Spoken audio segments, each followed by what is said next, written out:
अरुण लखानी हे RSSचे आहेत, म्हणजेच ते भाजपचे आहेत।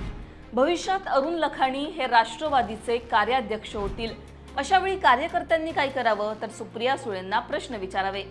सुप्रिया सुळेंच्या व्याहींना म्हणजेच अरुण लखानी यांना भाजपकडून उमेदवारी मिळताच संजय राऊतांनी दिलेली ही प्रतिक्रिया। 31 मेला रात्री भाजपने विधान परिषद निवडणुकांसाठी 11 जणांची यादी जाहीर केली।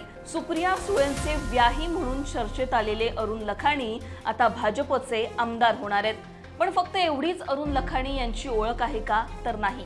भाजपच्या वरिष्ठ नेत्यांशी असलेले संबंध, RSSचे असलेले संबंध, त्याचबरोबर नागपुरात एक प्रसिद्ध उद्योगपती अशी असलेली ओळख। अरुण लखानी नेमके कोण आहेत हेच या व्हिडिओच्या माध्यमातून जाणून घेऊ। नमस्कार, मी पूजा, तुम्ही पाहताय लोकमत। भाजपने अरुण लखानी यांना चंद्रपूर, गडचिरोली, वर्धा या जागांसाठी उमेदवारी दिली आहे। गेल्या काही महिन्यांआधी अरुण लखानी यांचं नाव चर्चेत होतं ते रेवती सुळे यांच्या लग्नामुळे। सुप्रिया सुळेंची कन्या रेवती सुळे ही अरुण लखानी यांची होणारी सुनबाई। अरुण लखानींचा मुलगा सारंग लखानी आणि रेवती सुळे या दोघांचं लवकरच लग्न होणार आहे। PM नरेंद्र मोदींना भेट घेऊन सुप्रिया सुळे, अरुण लखानी यांनी त्यांच्या लग्नाचं निमंत्रण सुद्धा मोदींना दिलंय। मोदींना लग्नाचं निमंत्रण दिल्याच्या काही दिवसांनंतर लगेच अरुण लखानी यांचं नाव भाजपच्या विधान परिषदेच्या उमेदवारीत झळकलं। आता अरुण लखानी यांचं भाजपचं कनेक्शन, त्यांचे उद्योग याबद्दल सुद्धा थोडं जाणून घेऊ।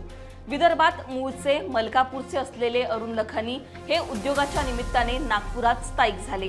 नागपुरात प्रसिद्ध उद्योगपती म्हणून अरुण लखानी यांची ओळख आहे। विश्वराज इन्फ्रा या नामांकित कंपनीचे ते अध्यक्ष आहेत। विश्वराज इन्फ्रा ही नागपुरातील कंपनी जलसिंचन, सांडपाण्यावर प्रक्रिया, पाणी व्यवस्थापन असे प्रकल्प हाताळते। 20हून अधिक वर्षांचा अनुभव, त्याचबरोबर देशातील 2500 गावांमध्ये सौर ऊर्जेच्या माध्यमातून पाणी व्यवस्थापन या कंपनीने हाताळलंय। पंतप्रधान मोदींकडून सुद्धा या कंपनीला सर्वोत्तम काम करणारी कंपनी म्हणून पाणी व्यवस्थापन हाताळण्यासाठी पुरस्कार मिळालाय।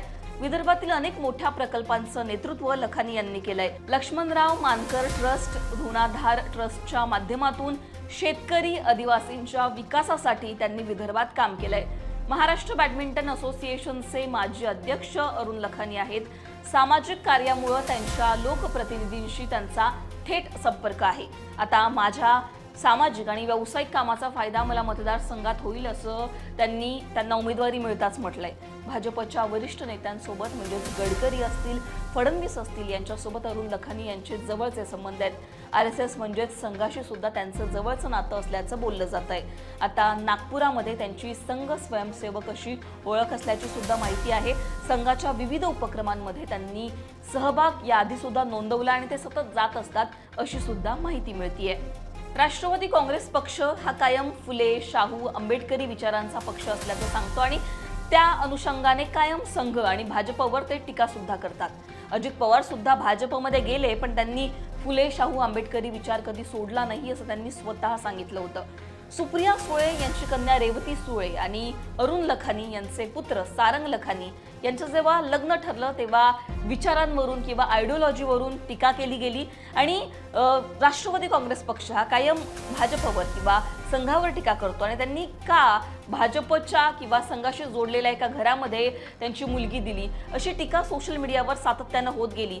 संजय राऊतांना सुद्धा जेव्हा सकाळी आज एका पत्रकारानं हा प्रश्न विचारला तेव्हा राऊत सुद्धा म्हणाले की हा प्रश्न तुम्ही सुप्रिया सुळेंनाच विचारा, भविष्यामध्ये अरुण लखानी हे राष्ट्रवादीचे कार्याध्यक्ष सुद्धा होऊ शकतात, त्याच्यामुळे महाविकास आघाडीमधीलच नेते अशा प्रकारे सुप्रिया सुळेंनाच तुम्ही हा प्रश्न विचारा किंवा भाजपवर यावरून ते टीका करायला लागले। त्याने एका अर्थाने सुप्रिया सुळेंवर सुद्धा त्यांनी टीका करायला सुरुवात केलेली आहे।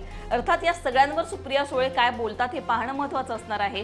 पण सुप्रिया सुळेंचे व्याही आता भाजपचे आमदार होणार आहेत हे मात्र नक्की आहे। तुम्हाला या सगळ्यांवर काय वाटतं, तुमची याबद्दलची मतं कमेंटमध्ये सांगा। लोकमतला सबस्क्राईब केलं नसेल तर सबस्क्राईब करायला विसरू नका।